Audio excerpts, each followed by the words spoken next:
From KVOA, investigating for you, this is News 4 Tucson, live at 10. Good evening, everybody, and thanks for joining us. I'm Sean Mooney. And we begin with the latest information on the coronavirus vaccine. The FDA and the CDC have now approved both Pfizer and the Moderna COVID-19 vaccine for children as young as 6 months old. Still no word on the fate of Johnson & Johnson yet. News 4 Tucson's Angelique Lizardi talked to Pima County officials on the latest vaccine arrivals for children. The Arizona Department of Health Services says healthcare providers and retail pharmacies have already pre-ordered more than 60,000 doses of either the Pfizer or Moderna vaccine. This is one other tool available to us to help stop the pandemic. According to the Arizona Department of Health Services, nearly 400,000 Arizona children 6 months to 5 years old are now eligible for the COVID-19 vaccine. One reason we believe this is important because, as you know, in the last year, there were daycares that had to close because there were outbreaks of COVID-19. There were schools and kindergarten that had to close because of outbreaks of COVID-19. Dr. Teresa Cullen tells News 4 Tucson the first dose will provide some protection for children, but a series needs to be completed. In this case, the Moderna series will be 2 vaccines. The Pfizer series will be 3 vaccines for this age group. We anticipate that after the completion of either the second or third shot, you will get protection for your child approximately 3 to 4 weeks after that time. We didn't even have to go to the pediatrician and wait there. We just went to Walgreens. So that was much easier. Laura Sagerman says it was an easy process when her daughter was vaccinated at the age of 10. She did have some side effects, but it was totally worth it for us. And she's just a trooper and she wanted to do it. So our hope is that this vaccine will help decrease the number of cases that we are seeing. Now, according to Dr. Teresa Cullen, she says these vaccines will be available starting tomorrow at Pima County clinics. But of course, if parents have any questions, they are urged to ask their healthcare provider for any information. In Midtown, I'm Angelique Lizardi, News 4 Tucson. We're getting more details in the newsroom tonight about a crash involving a pedestrian. It happened this morning at Speedway Boulevard between Euclid and Park Avenue. According to Tucson police, an adult man in his 30s was struck by a vehicle that then fled the scene. That man was taken to the hospital. No word yet on his condition. Detectives are continuing to investigate. Daniel. Well, things have cleared up a lot since earlier today. We were looking at a few thunderstorms really south of Tucson. Rita saw a nice thunderstorm develop that was moving closer towards the airport, but it didn't quite get there. Another spot that had some storms that were getting closer and didn't quite get there was Safford. But since then, they have gotten just a tad bit of rain developing around that city. Nothing too heavy from what they had, really compared to what they had yesterday, where there was a lot of heavy rain around that town. Now, of course, another spot we were looking at before was Nogales. They're also clear at this point in time, but those of you that didn't see rain today, don't worry. More chances are going to be on the way. And we're certainly feeling the humidity right now. It's come up a little bit, but those temperatures are still in the 80s. So we are going to be expecting lows somewhere between 73 and 77 for most of the area around Tucson. And looking over towards our east, you see a lot of 70s. So lower 60s is going to be possible for some of you. But that humidity, that wind will be building up as we get into the next few hours. And hey, don't forget that we have Monsoon Master going on right now. If you can guess that rainfall total during monsoon, you could be entered to win one of 2 great prizes here. Also, we do have rain gauges being given out at both of these locations. You're going to need them because we have a very active week ahead of us, Sean. Rain chances not just for tomorrow, but throughout the whole week. And in fact, this weekend, I think, has one of the better chances of rain. And I'll talk more about that in just a second, too. All right, we'll check back with you in just a bit. We're tracking all of the wildfires burning across Arizona. The Contreras fire continues to burn 20 miles east of Sells and has grown to more than 23,000 acres. It is now 50% contained. Officials say the Hay Hook Ranch Estates area is in significant danger, and they're advising homeowners to be prepared to evacuate the area. Fire officials are concerned lightning strikes could spark new fires in the area. People in Hay Hook Ranch and Elkhorn Ranch are in the ready stage of the state's evacuation alert system right now, preparing to evacuate at a moment's notice. Pantac and Kitt Peak Observatory have already been evacuated. Crews have spent time doing a lot of prep near Pantac and Hayhook to try and slow the fire. The purpose of all this preparation is we're anticipating a firing operation to protect the communities and the ranch properties. That may occur today if the fire does come down the hill. We've got a lot of resources committed to this, including aircraft. So we're just currently, troops are in here preparing this for what may happen. Is ask if you're driving through the area on State Route 86 that you do not stop to take pictures. Apparently people have, and they say this will cause a road hazard. The 3,700-acre fish fire continues to grow in eastern Arizona. The lightning-caused fire started last Friday in the Apache Sit Graves National Forest. It's burning in the Wallow Fire Burn Scar near Fish Creek. There is currently no containment, but firefighters say significant rainfall is expected over the next few days. The pipeline fire burning north of Flagstaff is just over 26,500 acres at this point and is now 50% contained. The Haywire fire nearby has burned more than 5,500 acres and is 40% contained. Crews say they're focusing on patrol and containment lines as they expect an increased chance for thunderstorms in the area. In trying to ease the pain of losing her dog, a Tucson woman tried buying a new puppy online. Now she's out thousands of dollars after falling victim to an apparent scam. Of course, Nylander went looking for answers in tonight's News 4 Tucson investigation. Yoli De Leon and her partner Candace Adams were looking to buy a new furry companion. They wanted a Maltese Poodle mix. They found a website claiming to sell just that breed. They bought this bed and these items in preparation, but when they realized it was a known scam, it was too late. He was extra special. Through tears, Yoli De Leon remembers her beloved dog, Diego, who recently passed away.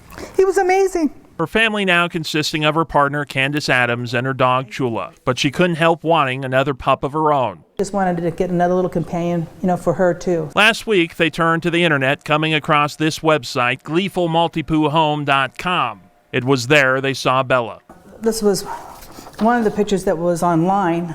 Now you can see why we fell in love with this pup. They quickly moved forward with buying Bella. The cost $750 plus $90 for shipping. There was no phone number on the website, so they emailed them. Soon, they received a response back after exchanging some information. The website urged them to send them the money for the dog through Zelle to reserve Bella. They did. I'm sure they were like high-fiving each other when they got us. But it didn't end there. They then were told they had to purchase a climate-controlled crate for $1,900. Again, they sent the money. But moments before Bella was supposed to be on a plane heading to them, they received another call that they had to pay $2,500 for insurance. The jig was up, more than $2,500 too late. And red flags immediately went up, and I said, we're not paying you. And he says, well, you're not going to get the dog. When it happened to us, I think we both wanted just to throw up. You felt it through your whole body, going like, we trusted somebody, and believed in them, and how could you do that to, anybody? Afterwards, they found the website was listed as a known scam on PetScams.com. The Better Business Bureau says pet scams are now a more than $3 million industry, surging after the pandemic. We saw actually over 4,000 scam tracker reports nationwide about just the puppy scams. The News 4 Tucson investigators went on the hunt for the sellers of this pup. We went back to gleefulmultipoohome.com, using my middle name as an alias, expressed interest in buying Bella. We quickly received the same emails Yoli did. They urged us to send money quickly through Zelle. We said we would if someone called us first, and after repeated requests, someone did. Hello. Before revealing ourselves, we confirmed the price and asked if there would later be any more fees. We were told no. Just want to let you know I'm recording this conversation. My name's not Brad. I'm actually Corus Nylander, an investigative reporter with News 4 Tucson. Why are you scamming people and taking their money? Do you remember Yoli? Why'd you take her money and she never got a dog? I'm going to talk to the flight agency to refund all her money back. Then the puppy will still be delivered to her, okay? When can she expect you to contact her? Later today. So you're going to send her a letter today? Yeah. Okay, what's your name and position with the company? It has been 4 days. Yoli never received that letter, her money back, or Bella. She doesn't expect to. She just wants to make sure there are no more victims. We feel really violated, and it's our heart. It's our heart that was affected. The Better Business Bureau says, unfortunately, it's nearly impossible for them to get their money back. Yoli and Candace reported the incident to the Pima County Sheriff's Department. That's exactly what the Better Business Bureau recommends to do if you fall victim to one of these scams, so they can try and take these websites down, but there's always going to be more. Investigating for you, Corus Nylander, News 4 Tucson.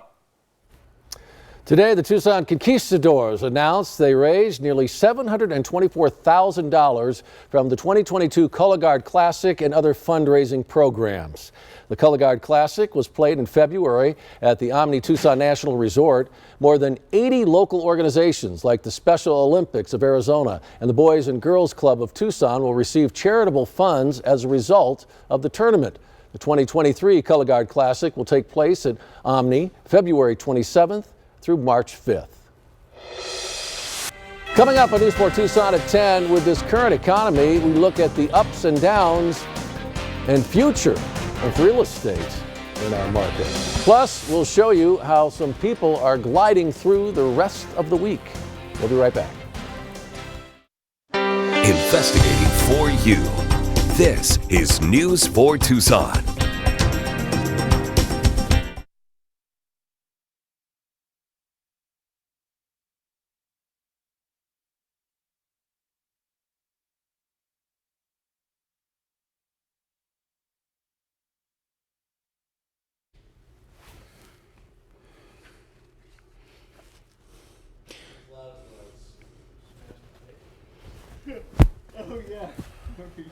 I thought you were talking about when I thought you heard me when I told Daniel, hey,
check 1 2 3, check 1 2.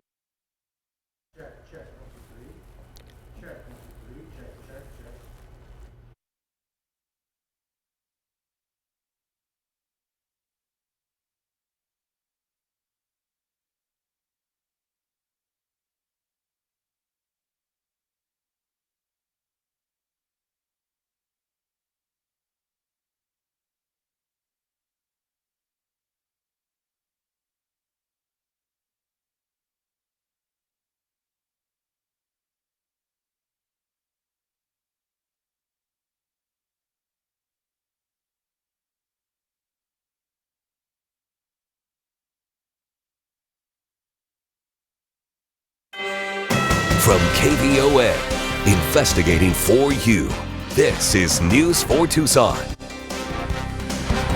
First-time homebuyers have been priced out and sidelined for several years, but finally, some possible signs that the market may be cooling off. Jen Sullivan reports. Several signs showing a possible real estate cool down just as the market enters its hottest, busiest summer season.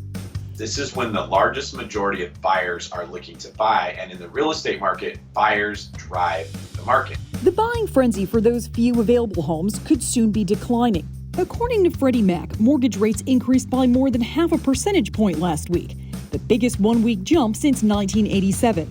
The 30-year fixed-rate mortgage jumped to nearly 5.8% in the week ending June 16th. For comparison, rates were under 3% the same time last year. That makes homes even more expensive for those who need to take out a loan to buy, and that could lower demand. The question on everybody's mind is, will these interest rate hikes slow the market down so much that prices drop? And unfortunately, the only way that that would happen is if it pushed enough buyers out of the market that the demand for the existing supply decreased. And that's not what we're seeing. The average mortgage rate increase follows last week's Fed interest rate hike. Major layoffs at 2 U.S. real estate companies. Redfin is cutting 8% of its staff as its stock is down 80% this year. Encompass laying off 10% of its staff, citing clear signals of slowing economic growth. So what does this all mean for first-time homebuyers? Even though we've seen a rate hike, it's going to get even worse. So if you're waiting to buy real estate because you think it's unaffordable, it might become even more unaffordable as they continue to raise rates. For today's Consumer Watch, I'm Jen Sullivan. Developing out of Yavapai County, the sheriff's office is asking for the public's help in identifying this man you see illustrated here from a 2011 cold case. The man's body was discovered near I-17 and Highway 179 in the Beaver Creek area. His death was ruled natural due to heart complications. Sheriffs found the card of a cab company on him and tracked his last known locations to the Flagstaff Amtrak station on August 27, 2011. Anyone with information is asked to call Yavapai Silent Witness. The State Department is apologizing for a logistical error, they're calling it, that kept WNBA player Brittany Griner from speaking to her wife. Russian officials arrested the Phoenix Mercury star at an airport in Moscow months ago, claiming she was carrying cannabis oil and was smuggling significant amounts of a narcotic substance. That crime is punishable by up to 10 years in prison in Russia. A Russian court recently extended Griner's detention until at least July 2nd. And if you've always wanted to skateboard or tried and didn't get the hang of it, tomorrow is the day to get back on that board because it's Go Skateboarding Day. Skateboarding started in California in the 1950s. According to the Smithsonian, the sport began when surfers wanted to practice when there were no waves. They started with a modified surfboard and skateboarding was born. Wheels on that thing. Time for a look at our weather once again with Daniel McFarland. Aren't you a surfer? You came from Florida? Yeah, growing up in Florida, I went surfing. Tried skateboarding. Couldn't do it. Not so much. I prefer falling in the water as opposed to falling on concrete. Yeah. All right. So are we taking a fall when it comes to the weather as far as rain? Because we got close today. Yeah, it's almost one of those things like where you tried the kickflip and almost got it because we had so much rain on the north side on Saturday, but where it counts, that's where we didn't get the rain. Yeah. So right now we only had a 1/20th of an inch of rain, but as we were talking about, Sean, better rain chances are going to be here throughout the entire week. We are going to have some great chances, I think, tomorrow and Saturday and Sunday are going to be the days I'm highlighting with those best chances. Now, of course, if you live over near Wilcox, their count's looking pretty good. And honestly, a lot of places around Tucson have counts similar, but again, where it matters, where we take that count at the airport, it's not very much. Same thing with Nogales and Sierra Vista, although I am expecting Sierra Vista's number by the end of the day today, since they had a little bit of rain, to come up a little bit higher than that note. Now, of course, outside right now, we are looking at a few clouds, temperatures sitting in the mid-80s, dew point pretty high, same thing with the humidity, and that still southeast wind is in place. That is going to be lasting, I think, through the whole day tomorrow. That's going to be one part that brings up our rain chances. Something else we need is, of course, going to be the humidity, as you saw. That's that's good. We also have rain that could be developing further down towards the south in Mexico. That's going to be a positive, so we're looking good. But the radar at the moment, very clear.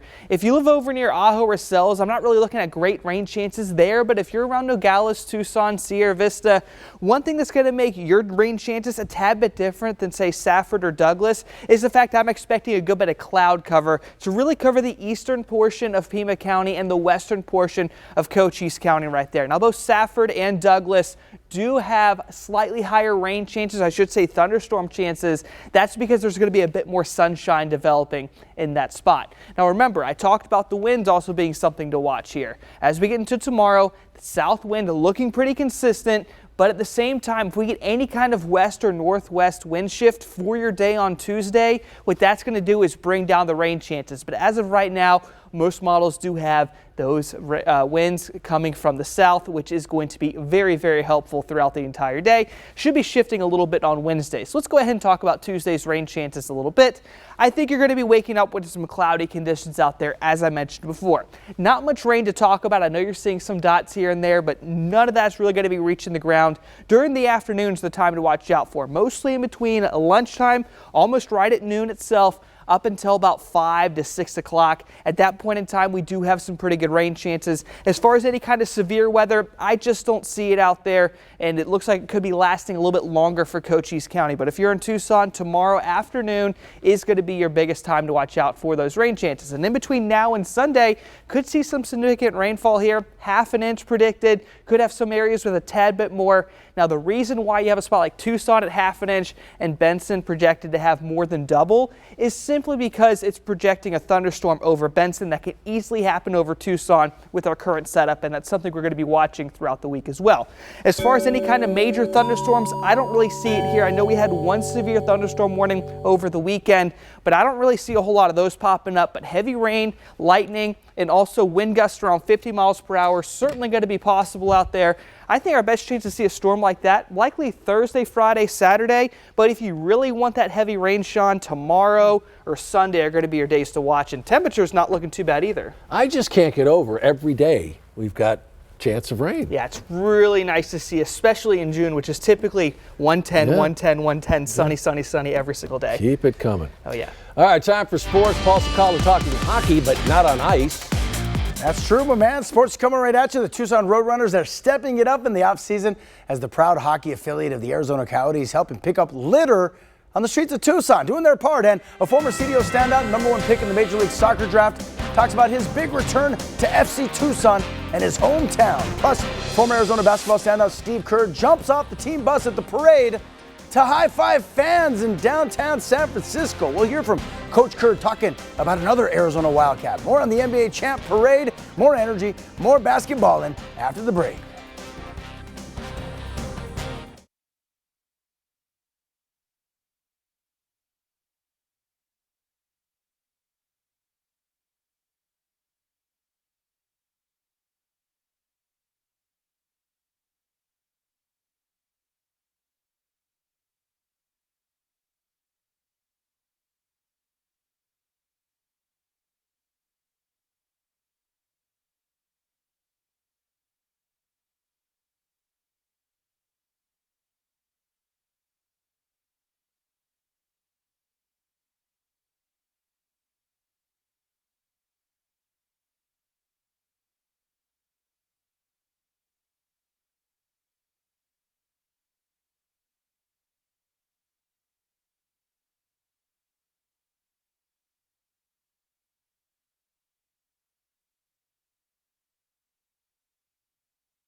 Sports is back in the mix. How's your energy, Southern Arizona? Good evening to you.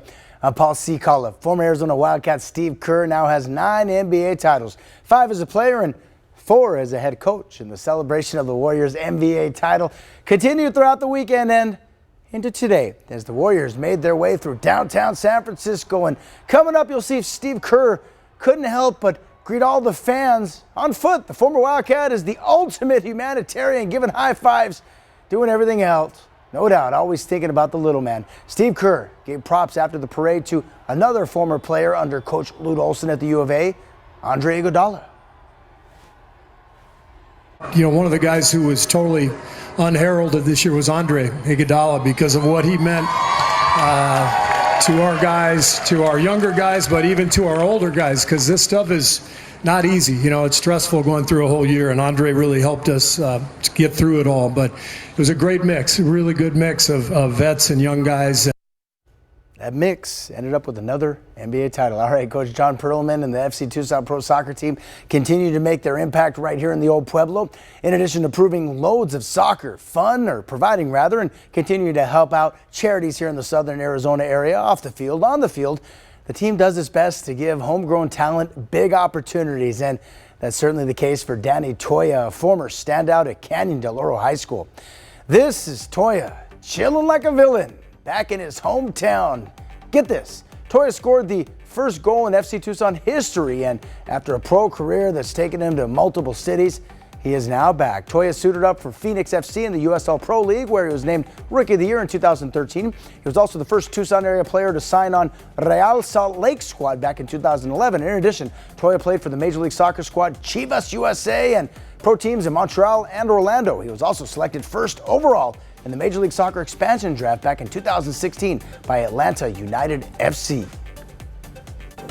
It's always good to be back home. Obviously, don't get to spend much time here during the off season, so now that we're finally here, and my wife and I finally we decided that we want to come back home and stay home. We want to win trophies. That's the most important thing. Certainly is. Toya and FC Tucson will be on the road in Chattanooga for the next game this Saturday. And if you're itching for more soccer fun, don't forget this Friday, the FC Tucson women's team will be hosting Atomic City FC, the squad from Las Vegas, at 7 p.m. It all goes down at the Keno Sports Complex. Lots of tickets still available. FC Tucson's women's team still has an 18-game unbeaten streak heading into Friday. In the weekend win over Phoenix, Ashley Martinez scored early for FC Tucson, while Kate Connolly also put the ball in the back of the net. Tucson's record is now 3 wins, no losses, and 2 ties as the team fights for playoff positioning. We will keep you updated on how that turns out. Hey, even in the offseason, the Tucson Roadrunners continue to make a difference with the Southern Arizona community, and it goes beyond special events like dedicating weekends to raise money to fight cancer. But hey, that's just one of the many causes that the Roadrunners take part in. So how about this one? The Roadrunners have partnered with Tucson Clean and Beautiful to help pick up litter in downtown Tucson. Apart from members of the Tucson Roadrunners taking part, the mascot Dusty himself also joined in. The adopted stretch of Alameda Street through Stone continues to be monitored by the Tucson Roadrunners. In the future, season ticket holders can volunteer if they so wish to help members of the Roadrunners do periodic street cleanup. Sounds like fun. It's all part of the Tucson Roadrunners' ongoing community partnership with Southern Arizona as they continue the campaign called, quote, Runners Summer. Hey, as a part-time employee of the Tucson Roadrunners with my duties as a public address announcer at some of the games, count me in next time, my friends, to volunteer to help clean up that litter. And I also challenge you as a member of the community to volunteer as well. Hope to see you there. We're talking Tucson, Old Pueblo pride, and service above self. Best feeling in the world, my friends. That's it for now. I'm Paul Cicala. We'll be right back.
Rain chances are back tomorrow, starting off right around noon, lasting throughout much of the afternoon. No severe weather's expected, but we could see 1 or 2 weaker thunderstorms popping up Wednesday all the way through Saturday. Some smaller rain chances, but I do think thunderstorms more likely on those days, and Sunday could be a big rain day, something to look forward to. But honestly, seeing rain chances every day, and I know we've talked about this, is just so great to see. It's fantastic. I mean, every day, and we aren't even seeing next week yet. No, it's probably going to what's in continue. store. Yeah. Have a great night, everybody. The Tonight Show with Jimmy Fallon is up next. We will see you tomorrow.